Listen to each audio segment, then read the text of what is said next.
Hey everybody, Shoebox Legends here. Thanks for joining me today for a quick episode. Going to take a look at a really touching piece of mail that I got around this holiday season, and then a couple of discount slabs that I've been able to grab recently. We're going to do the mail first, and this is one I'm a little bit delayed in getting to this. I've had a busy week and not creating my usual amount of content, so you've probably seen this elsewhere by now, but it makes it no less awesome, and definitely wanted to show off my copy of the Scott at Reindeer Studios Mossi Claus Christmas card. This is just awesome. Amazing job by Scott. I'm not surprised at all in transforming Don Mossi's 1958 Topps release with those famous ears into Mossi Claus holiday card. I was fortunate enough to receive Scott's holiday card last year as well, and really happy that I'm on his list. And even though I knew what this was when I opened it, or was going to be when I opened it, makes it no less awesome. And just like I said, really grateful to have my own copy of the Mossi Claus card, and really grateful to know Scott as a person. I'm sure everybody watching this video knows Scott, but if you are for some reason not subscribed to Reindeer Studios, definitely head over there and give him a sub. Here's the card, wishing you a very Mossi Christmas, because Happy New Year's was too obvious, so I love it. Hey Shane, I hope you and Leo, thanks for the shout out to Leo Scott, are doing well, and that you and your family have an awesome Christmas. Keep making awesome videos and keep being a superstar. Your pal, Scott. And I definitely echo those sentiments. I hope you and your family have an awesome holiday season as well, Scott. And I hope that you keep being a superstar and making your awesome content and your awesome art. I just really love your channel. It's been a pleasure to get to know you, and Scott was a big motivator to me early on in my journey on YouTube here. Last year, which was my first year on the platform, he voted for me as his Rookie of the Year of sorts when he was doing his YouTube Hall of Fame balloting, and that definitely gave me a nice mental boost and a tremendous push to keep on going with the videos and the content. And inside the card, Scott included a duo of Raffy Devers. Arguably my favorite young player in the league. It's not really focusing too well. I think the Don Mossi in the background is throwing off my focus, but we've got a Stars of MLB. Nice rainbow foil card there that'll go into the Devers Z folio. And then likewise, look at this Prism Brilliance. This is some kind of a wave card. I do not know offhand like what the parallel is, but two beautiful cards. Scott knows I love Devers and the Red Sox, and knows that I love Shine. And those are just absolutely perfect hits for that portion of my collection. So thanks once again, Scott. And just to close it out here, just wanted to show a couple of discount slabs that I've picked up recently.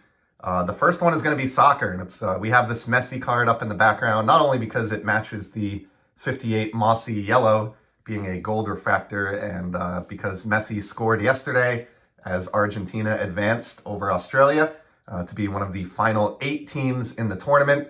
Well, this morning, at least here in the US on the East Coast at 10 a.m., France will be taking the pitch against Poland, hoping to join Argentina in that final group of 8. And I have a rookie card here that I've picked up in graded form.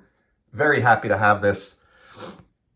Got it maybe a month or so ago. I got a little bit of scratching on the case there, but this is the 2017 Topps Chrome UEFA Champions League Kylian Mbappe rookie card. This is a really good card. For those who are not soccer fans, in my opinion, just one man's opinion, but it's an opinion shared by many, he is the guy who's taking up the mantle from Messi and Ronaldo as they wind down their careers. This kid is 23 years old still. He's playing now in his second World Cup, and he was the darling of the first World Cup in 2018 that he participated in. Actually won the tournament with France, scored 4 goals as a teenager, including a goal in the final against Croatia. I think he was maybe the first player since Pele to score a goal in the final as a teenager. And since then, he's been scorching hot and really just picked up right where he left off.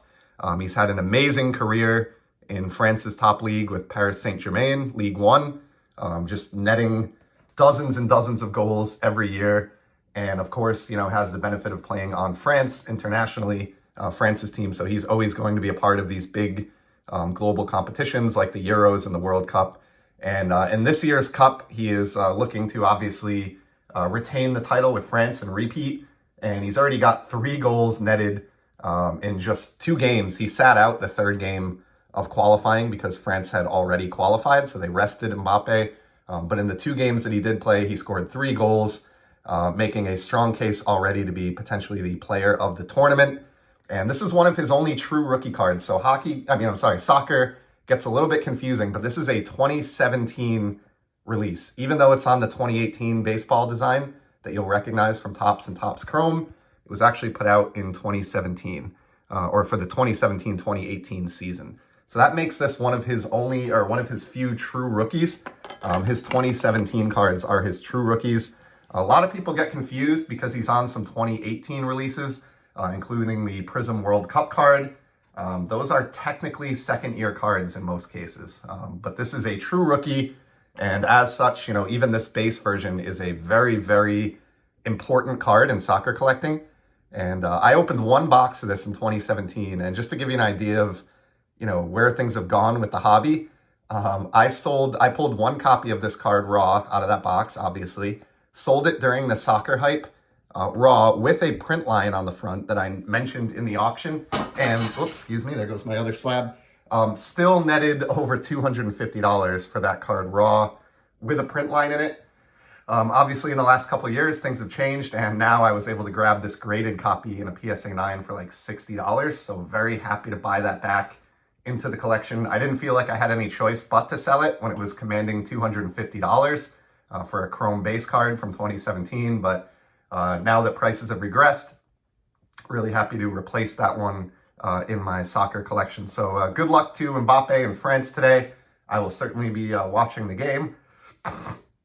Excuse me, still dealing with some COVID congestion here as they take on Poland and Robert Lewandowski in an attempt to advance to the final 8. And that talk of kind of the market correction is a good segue into the final card that I have for today.